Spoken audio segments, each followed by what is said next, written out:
So, welcome to this class on motor units. This is part 2 of few parts, about 3-4 parts as part of the Neuroscience of Human Movement course. So, what we saw yesterday was motor units, its types and their properties. So, in today's class we will talk about, we will review what we saw in the previous class first, and then we will talk about how these motor units are distributed in terms of forces and times to peak, etc., and what role if any does physical activity or inactivity have in the properties of motor units, and some principles based on which motor units are recruited, size principle and rate coding. So, it is a relatively deep concepts these two. Okay. So, what we saw yesterday was that motor units are divided into a few types, those that are slow and less fatigable, those that are fast and more fatigable, those that are with intermediate speed of contraction and have intermediate fatigability. This is what we saw yesterday. So, we divided this into a few types and we said these are oxidative and glycolytic or purely glycolytic. A question is how to distinguish the fiber types, how we have distinguished fiber types. I have already said this is type 1, type 2, etc. How are these distinguished? How is this done? There are a few methods. One popular method is this histochemical assays of myosin adenosine triphosphatase or myosin ATPase. Histochemical assays will show different responses for the different types of fibers. So, that is one. The other types not discussed in this class are genetic methods. Okay. So, what has been found is that most motor units produce relatively low forces and most motor units have intermediate contraction times. What you will see is that suppose I were to draw a response between a function of say torque in millinewton meter and the percentage of motor units recruited, right. Suppose what relatively small amounts of torque is produced by relatively large sets of motor units, is about 25%. 25% of the total number of motor units produce small amount of torque and about a little less than 25 produce a slightly larger amount of torque and so on and so forth, right. So, then say if this is 10 for example, there is going to be one that is like this and this reduces after some time, and that means there is a very small amount of there is a very small number of motor units that produce very large amount of force. Most motor units produce low forces, and then suppose I was to have a similar curve for contraction times. Okay. Suppose I am having contraction time is basically the time taken to reach the peak, is it not? We saw. If I have a similar plot for time to peak with what number of motor units will have, you will see that there are some smaller number of motor units with small times to peak, then that increases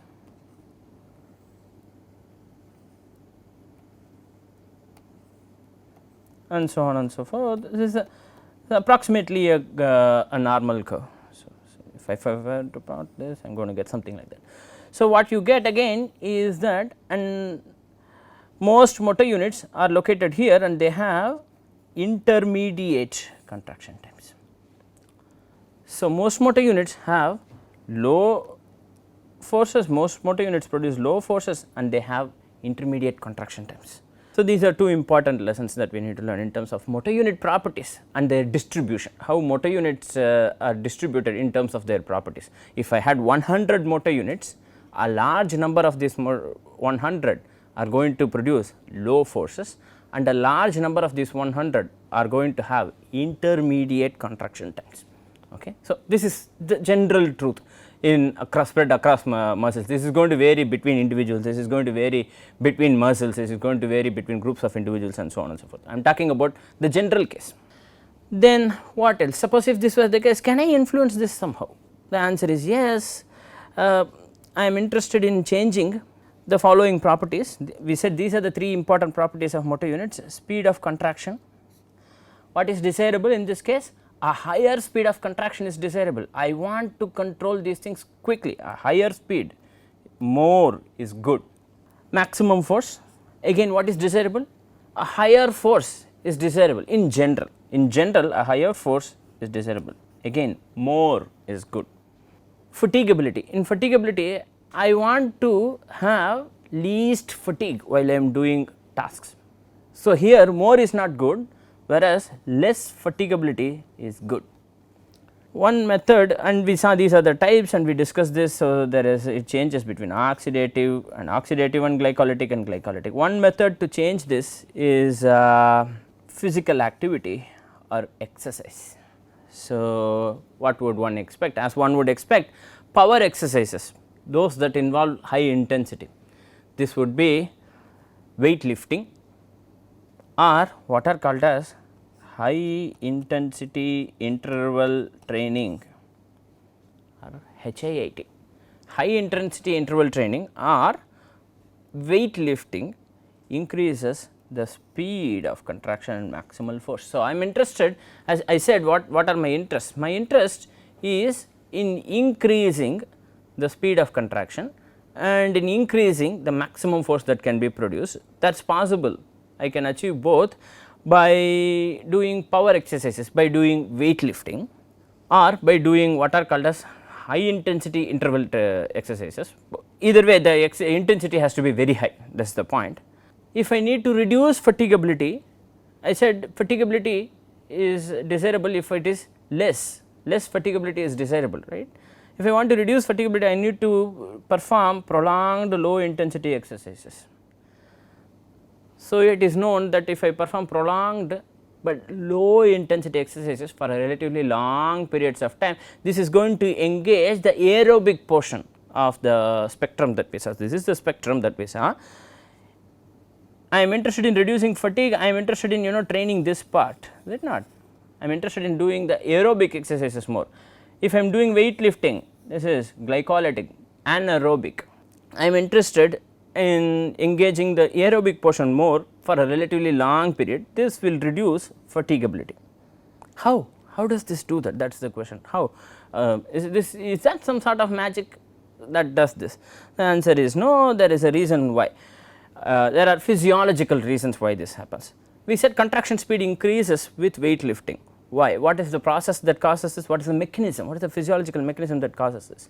This actually happens due to changes in the properties of myosin molecules, thus changing the maximum velocity. So, the myosin molecules have an enhanced response, causing a change in the maximum velocity, thus causing an increase or a desirable increase in the contraction speed. Of course, this is not going to keep on increasing forever until some level. And how is maximal force produced increased? Well, due to enlargement of the fiber. So, the fiber itself becomes bigger and that causes or concomitantly simultaneously there is an increase in the force producing capability of these fibers.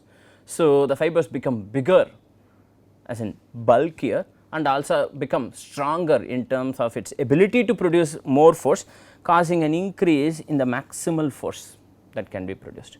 Fatigability reduction is actually not so simple. It is accompanied by changes in several levels of control. These can be capillaries, changes in the properties of the capillaries, because we said this is an oxidative process, more oxygen is needed, right. So, changes in the capillaries properties and changes in the distribution of mitochondria, etc. And a combination of several other things causes reduction in fatigability. Usually these two are easier to achieve, relatively easier to achieve when comparison with this is hard. With everything requires practice. This is hard. Why? Because usually these two involve changes in type 2 fibers, is it not? This one involves changes in type 1 fibers. Usually type 1 fibers are less adaptive or more difficult to change in their properties. We see that there are individuals who are difficult to change or who find it difficult to change themselves, and then there are individuals who find it easier to change themselves. Likewise, these guys are relatively more adaptable in comparison with type 1. So, a question is, does it always help? Does it help if you are older? Physical activity, it turns out that adaptive properties of fibers decline with age. So, the response is going to be greatest when you are young. So, exercise has the greatest benefit when you are young. As you get older, the response of the fibers, the response of the physiological response of the body is going to decline when you get older. Yet it turns out that muscles are still adaptive, still dynamic, that even a person above 80 years, even 90 years can still see some improvement, relatively smaller improvement this in comparison. So, exercise has the greatest benefit when you are young, and the benefit reduces as a function of age. So, as you become older, the benefit reduces, but there is still some residual benefit. You still get some benefit of exercise even after 80 years, even after 90, even in cases of 90 years and so on. Even at 90 years, muscle tissues and these properties, the fiber properties change even at 90 years of age, which is surprising. What would you expect at that age? So exercise is good, but it is less beneficial when you are older. Okay. And we said, does the composition of fibers change? I told you already, type 2A, 2B, etc., their properties change, whereas type 1 properties also changes, but not so easily. What could cause a change in the type 1 properties? Well, substantial interventions such as space flight. In space flight, what happens is that there is no gravity, or there is a microgravity that causes the person to lose muscle mass. So, there is a reduction in muscle mass, there is a reduction in muscle mass, fiber mass in all the 3 types of fibers. Even type 1 fibers are reduced to some extent. Of course, so how would you increase this? Prolonged stimulation at relatively low frequencies for a relatively long period of time can bring back the lost muscle mass after some time. So, which is why astronauts after they return back, say from a space station, right, cannot immediately walk. They will take some time to adapt to this world, they will take some time. So, they are brought back, there is a rehab program for them, and then they get to merge with the rest of the society. The other case is the case of surgical implantation. Suppose we do a surgery where a muscle nerve that is innervating a relatively fast muscle is attached to a relatively slow muscle. So, this happens from time to time. There are situations when this is required to be done. In such cases, a nerve is transplanted from a fast muscle to a slow muscle. In that case, what happens? This slow muscle adapts itself and tries and behaves more like the fast muscle. So, these two are obviously substantial interventions, right. So, these two involve in, as in space flight is a relatively rare phenomenon, not everybody goes through that, and surgery is also relatively rare. Surgery, moving the nerve transplant, right, moving the nerve from one muscle to another muscle is also a relatively rare phenomenon. So, these are substantial interventions that could cause a change in type 1 properties and so on and so forth. Okay. What happens, how are these units recruited? It turns out that recruitment itself happens in the order of weakest to the strongest, that produces smallest amount of force in a muscle is the weakest. The motor unit that produces the largest amount of force is the strongest.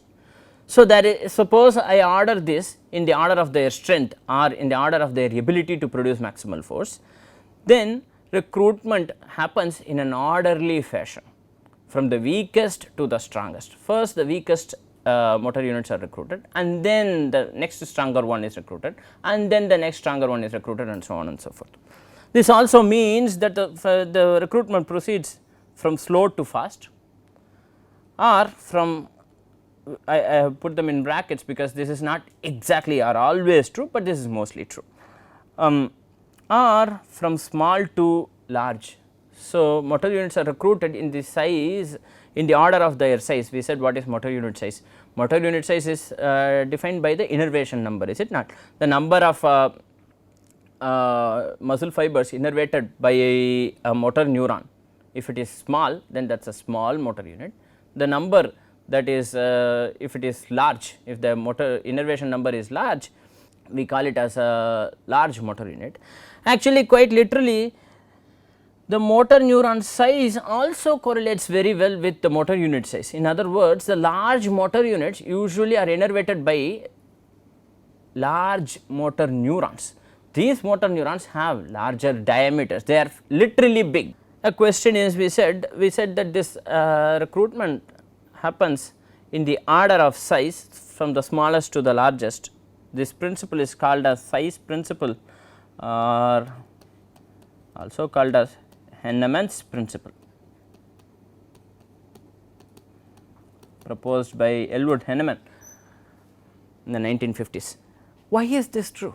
Why should this happen this way? Why not, suppose I want to produce say a given Newton of force, why not directly recruit the motor unit that produces that amount of force and leaving all the others out? Why do I have to do this? Why does this principle hold true? That is one. How, what is the mechanism that causes this to be true? These are the two questions that are there with us. We will answer them. First, let us take a look at this, as in this part of the picture. Right. Suppose spinal interneuron sends a particular amount of synaptic current. We am going to call the synaptic current as IS. Okay. IS amount of current, synaptic current, is sent in a motor neuronal pool. Motor neuronal pool means there are several motor neuron cell bodies lying in this area of the spinal cord, right. So, these are located in the ventral ganglion, is it not, ventral root ganglion. So, several of these neurons are present in the motor neuronal pool. They come in multiple sizes, there are multiple sizes. Let us take two extreme cases, one that is relatively small, I am going to call this as small, and one that is relatively large, it is already there. So, this is large and this is small, and also note the small motor neuron is innervating 3 fibers, and the large motor neuron is innervating a relatively larger number of fibers, say 5 to 10, say for example. Assuming that all the muscle fibers produce equal amount of force, this one will produce smaller amount of force and that one will produce a larger amount of force, is it not. So, suppose the same current is sent to both of this, a question is which one will achieve threshold first, that is the question. I am sending the same synaptic current, which one of these two will achieve depolarization or will achieve threshold first. It turns out that a principle similar to Ohm's law holds true in this case. So, the voltage or the membrane potential is a product of the current, which is the synaptic current, and the surface resistance and the resistance, and we know that the resistance itself is inversely proportional to area. What happens is that a given synaptic current first depolarizes the smallest motor neuron and then depolarizes the next larger motor neuron and then depolarizes the next larger motor neuron and so on and so forth, thus creating an orderly recruitment of motor neurons. And it turns out that the smaller motor neurons innervate a smaller number of fibers, the larger motor neurons innervate a larger number of fibers. That means this motor neuron is going to produce a smaller amount of force. So, a given synaptic current depending on its, so that obviously this changes as a function of the synaptic current without doubt. So, a given synaptic current may recruit this and some more motor neurons, but not the larger ones and so on and so forth. So, that means that I can change the order of recruitment by depending on the size. This is due to this property of the motor neurons. Because of the distribution of the sizes, the resistance distribution varies. Because of the change in the distribution of the resistances, the smaller motor neurons reach threshold earlier, or smaller motor neurons reach threshold with smaller currents in comparison with the larger motor neurons, which require relatively larger currents to reach their own threshold. Action potential will be produced only when they reach threshold. When they reach threshold, then action potential is produced in these motor neurons, producing an action potential in these fibers and causing excitation, contraction, coupling and force and so on and so forth, right. So, is that the only mechanism in which I can change force? That is the question. Can I just are there other things that come into the picture? It turns out that there are other things. So, but before we talk about the other things, this principle where there is an orderly recruitment of motor neurons in the order of increasing size from smaller to the motor is called, smaller to the larger is called as size principle or Henneman's principle. It turns out that this is not the only mechanism by which this can happen, there are other mechanisms. Let us consider a case where I have to produce a particular amount of force, say that force, that amount of force, the one that is indicated in the blue line, that is the amount of force that I have to produce. So, this there are, please note there are two y axis, y1 axis and the y2 axis. Y1 axis the plot is in blue,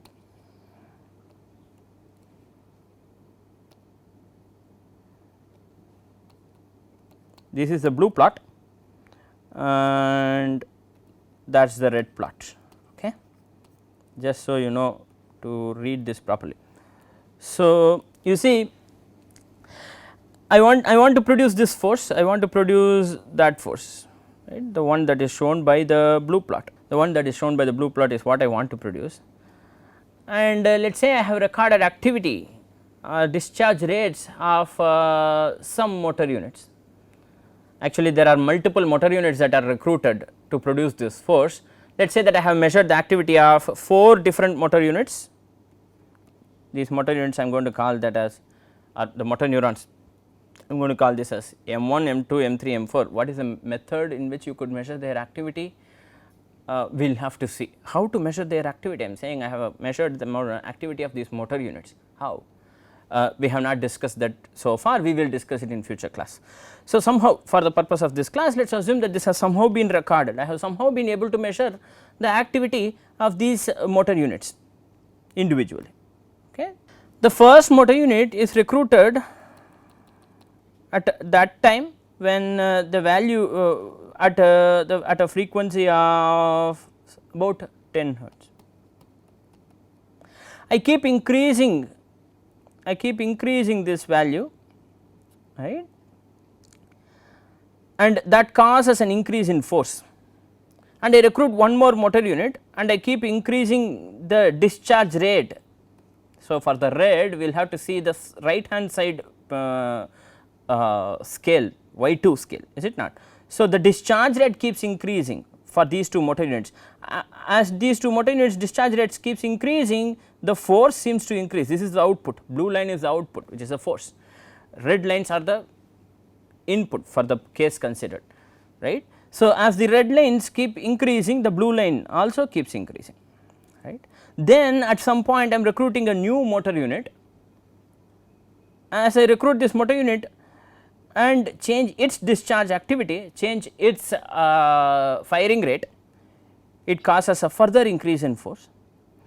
Then a particular point in force is reached where this guy is going to be recruited and its firing rate also keeps increasing, and at some point a maximum force is reached, and then I keep reducing, and also note the guy who was recruited last, the motor unit who was recruited last is relieved first. Fourth motor unit is first relieved, then 3, then 2, then 1. Recruitment happens in the order of increasing size, whereas de-recruitment happens in the order of decreasing size. So, the largest motor unit is functional for a brief amount of time. So, this is a smaller amount of time, the x axis is time here. So, this fourth motor unit is active only for a brief amount of time, whereas 1 is active for a larger amount of time. So, from this conversation what are we able to say? We will be able to say that 1 is a smaller motor unit, 2 is relatively larger, 3 is relatively larger and 4 is the largest in these 4 motor units at least under consideration. And as I keep increasing the discharge rate, as this increases it seems that the force is increasing. That means the following, that means I can increase the force either by recruiting the stronger motor unit, which is the fourth in this case, or by increasing the discharge rate. If I increase the discharge rate or the firing rate of a motor neuron, then the force is going to increase. So, there is not just one way that we have seen is size principle. The other way in which I can increase the force is by increasing the rate of firing of the motor neurons. Okay. So, I can keep increasing the rate of firing of the motor neuron and increase the force. So, there are two ways in which this can happen. One is size principle, 2 is rate coding or rate of firing of motor neurons. What are the important consequences of size principle? What causes? What are the most important consequences? First and foremost, motor unit recruitment is controlled by spinal mechanisms, spinal processes, not brain related processes. The brain cannot choose, excuse me, please recruit motor unit number 1345 or whatever. It cannot say that. It can only specify something else. It can only specify a synaptic current. It can only specify a particular amount of activity. It cannot choose which particular motor unit to be recruited. Suppose I have 2 motor units, right? Suppose I have 2 motor units of equal size, of equal force producing capability. For example, which one of the 2 will get recruited is a question. When the threshold is reached, for that to be this, both of them will reach threshold simultaneously, right? But if both of them are recruited, it is possible that the force will be overshooted, which is undesirable. So, at a particular point in time only one of them is recruited, the others are not recruited. How is this happening? Not through brain processes, through spinal control mechanisms. So, brain is not the only controller in this case. The spinal cord plays an important crucial role in function of in this function, especially in motor unit recruitment. In particular, brain is excluded from choosing which motor units to recruit and at what times. Brain can only say what is IS in here, right? IS is specified from somewhere in the top. So, this is the boss, or actually this boss is receiving inputs from other bosses, right? It can only specify IS. It cannot say which of the 2 to recruit. No, that is the spinal cord's role. What is not discussed, you will soon see what is not discussed. Something else is not discussed. Toward the end of the class I will talk about that. Importantly, brain does not participate in choosing which particular motor unit is to be recruited. And also motor units are activated in the order of increasing fatigability. Why is this important? Suppose I want to produce a particular amount of force, that force say 50 Newton of force needs to be produced. For example, I need to produce 50 Newton of force. I am having a motor unit that could produce, let's take a simpler example. Let's say I want to produce 10 Newton of force, for example, and I am having say 2 or 3 motor units together that can produce 10 Newtons. I am going to call these as unit 1 plus unit 2 plus unit 3 equal to 10 Newtons can be produced. These are relatively large motor units, each of them can produce approximately several Newtons, several units of Newtons. Or I am having small u's, this is mu actually, u1 or let us call this as ux, ui or ux1, ux and several small of u4, u5, lots of this until un. A very large number of small motor units are there. Which one will be chosen? That is the question. It turns out that this one will be chosen against this one will not be chosen. If there are a smaller number of motor units producing the same force in comparison with a larger number of motor units, suppose 10 Newton force is produced by 100 motor units, the same 10 Newton force is produced by a combination of 3 motor units, right, the chances are that the 100 motor units are going to be recruited. Why? Because these are smaller motor units, that means they are also slower and less fatigable. So, to produce the 10 Newton force, I am going to have the least amount of fatigability, whereas to produce, if I use these guys, they are larger motor units that are more fatigable. So, I will still be able to produce 10 Newtons. You might ask, like, well, your aim is to produce 10 Newtons, what does it matter whether it comes from 3 motor units or from 100 motor units? It does not matter. However, I am not just interested in producing 10 Newton force, I am also interested in not getting fatigued. That is not an explicit control variable, you are not stating that as the part of the task, but not just humans, all organisms are interested in not becoming fatigued. So, I am not interested in becoming tired or becoming fatigued. So, the chances are I am going to recruit this, not just the chances, this is 100% chance. I am going to almost always recruit a large number of motor units to achieve a particular amount of force. This is again a consequence of size principle. Motor units are activated in the order of increasing fatigability. So, I am first recruiting smaller ones and then the larger ones. Smaller ones are having less fatigability. So, by default I am using a strategy that is going to reduce the probability that I am going to be fatigued. However, if I have to produce a very large amount of force, right, more than say more than 70% of my maximum, more than 80% of my maximum, let us say that I can lift 100 kgs for the sake of discussion, let us say that I can lift 100 kgs, I am asked to lift 85 kgs, right. It is impossible that I can achieve 85 kgs just with the small motor units, I will still have to recruit the larger motor units. At that time, what are the odds that I am going to become fatigued? Very high. Why? I have already recruited the larger motor units. So, then the question comes, why then have these motor units, larger motor units? If you are going to use them less in general, they are going, that means these larger motor units are going to be used only when there is an absolute need to produce that large amount of force. So, you have a very simple principle that is followed, the body has this principle, either you use it or you lose it. So, if you are not using it, it turns out that if you are continuously leading a sedentary lifestyle, if you are a person who is say leading a sedentary lifestyle, not much exercise, the chances are that your muscles are not going to be strong enough for you to suddenly lift a 50 kg bag of rice one fine day at your home. That is not going to be possible, because you have not really trained yourself to do that. It is expensive to maintain muscle mass and bone mass, it is expensive, metabolically expensive. So, the body prefers to not store the muscles or fibers that are not being utilized, not have them, they are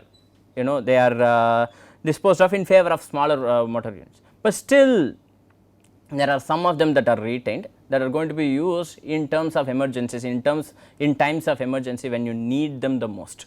Okay. So, we said that there is a these are the two important consequences of size principle. This is most important, that the brain cannot control specifically which motor unit to be fired, the brain cannot do that, it is a spinal process. Okay. Suppose I recruit all the 100%, suppose I have 100 motor neurons or 100 motor units, I have activated all 100 of them, will I reach 100% of the force? The answer is no. Why not?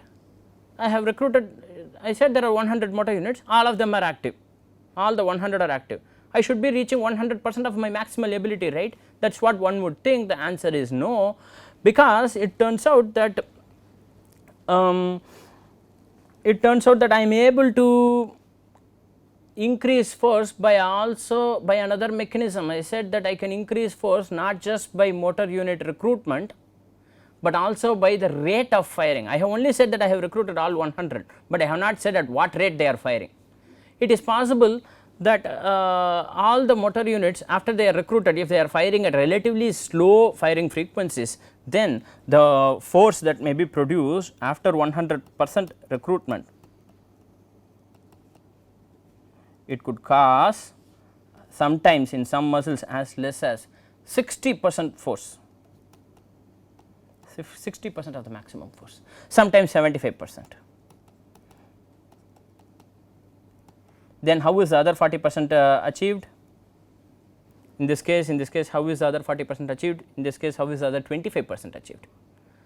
By increasing the firing rate of the already recruited motor neurons. I have already recruited these motor neurons, I increase their firing rates. From 60 it becomes 65, if I increase the firing rate, I increase the firing rate further, it becomes 70, 75, 85, 95, whatever, 100 at some point, right.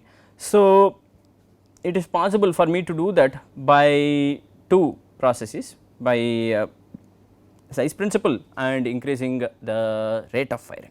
So, what happens is usually first the small motor units are recruited, so about 25%, and what is the force, maximal force that is achieved is about less than 10% of the maximal force. This is percentage of the maximum force that can be produced. Say if the maximum force is 100, so this is about 10, less than 10 newtons is produced by 25 of the 100 motor units that are available. Suppose there are 100 motor units that are available and the force that is produced is 100 newtons for the sake of discussion, right. 25 motor units together produce less than 10 newton force.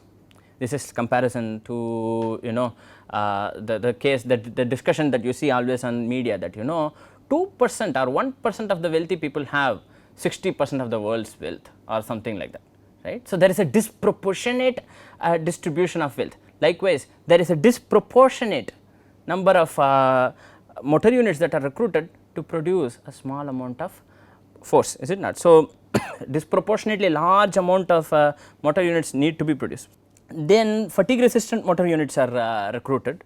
So, that causes an increase about 20% of the maximum force can be produced, and then I keep increasing, right. And then what happens, at some point I have recruited all 100 of my motor units. At what is the force at that level? Approximately 80. So, after I recruit all the 100 motor units, after all of them are recruited, I am able to produce about 80% of the force. Then how is this increase happening? This increase is happening by increasing the firing rate of the motor neurons, right. Just illustrating the important principle that firing rate, increasing the firing rate of motor neurons can and will increase the force, but note it is not, when in this discussions it might appear to you as if I am saying that the firing rate is increased only after all the motor units are already recruited, but what actually happens is that even here, even in these regimes, right, some motor units are recruited at slow firing rates and their their firing rates are increased even in these regimes. This is a theoretical concept just to explain that after 100% motor unit recruitment I can increase the force further. For that I am using this principle, but it turns out that even at below 100% recruitment, even at 50% or 60% or 70% of the motor units are recruited, even at that range force can be increased by increasing the firing rate of the motor neurons. At all times force can be increased by increasing the firing rate of the motor neurons. That is the principle. So, to review one important principle before we summarize this and talk about the next class, an important principle. Suppose let us take two cases. So, to illustrate, to review what happened, let us draw the activity of motor unit 1 here, and I am going to draw force. Let us say that this motor unit starts firing at some frequency. Okay. What happens at around that point, the motor unit starts firing, then the force that was relatively small or non-existent or close to 0 starts to increase at that point, slowly increase, not like that, okay, relatively slow increase, slowly increase like that. Then I suddenly increase the frequency, then the increase is happening at a greater slope, and then sustained frequency, then the increase is happening like that. Then let us say another guy comes into the picture, let us say there is a different motor unit. I am going to call this guy as motor unit 2, okay, and that guy starts firing at around that point, okay, at a say at a sustained frequency. It is possible, then what will happen is the force increases like that, say for example there is a sudden increase in force like that, and then this guy is de-recruited, and then there is a decrease in force. What could you say about the properties of these two motor units? It is immediately obvious that this mu2 causes a relatively strong increase in force. That means it must be a larger motor unit, that means it must produce a larger force, that means it must be the faster motor unit, is it not? This is mu2, the response, this is time. So, the x axis is time, okay.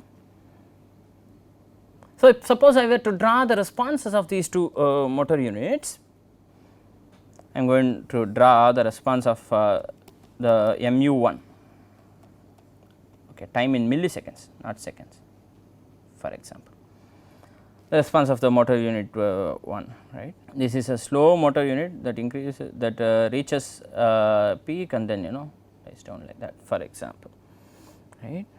The order of force, the scale of, so the y axis here is force, say the absolute force is in units of millinewtons for mu1. For the motor unit 2 though, suppose I were drawing the same force versus time curve,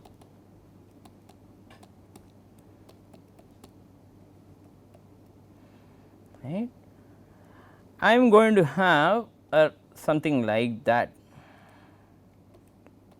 with the scale being different. This will be in the order of several tens of millinewtons. So, that means if I recruit mu2,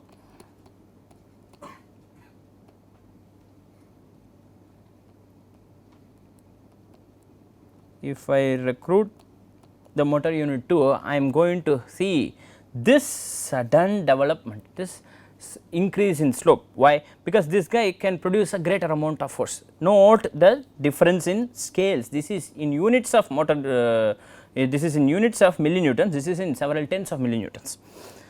So, from this we can also, what is known is that, suppose what is also known is the following, suppose threshold in millinewtons is on the x axis, and force, twitch force that is produced is on the y axis. What you see is that there is relatively linear response. So, as the threshold increases, the twitch force produced also increases, relatively linear response is also found. So, this means that I could recruit depending on the situation, these choices are made by the central nervous system, by the spinal cord.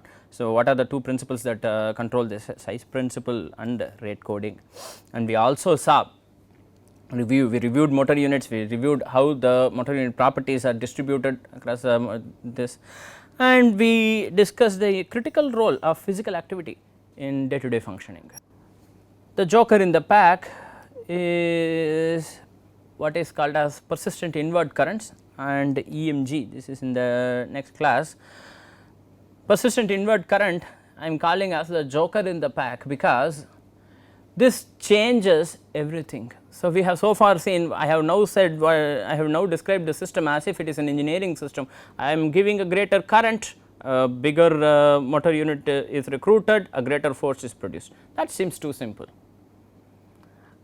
for the biological system. For the biological system, it seems like I am giving, so this is like changing a response with a greater amplitude of the input, something that we would do in electrical engineering, something that we would do in engineering systems. I am keeping, I am increasing some input, the output is also increasing, as you would expect.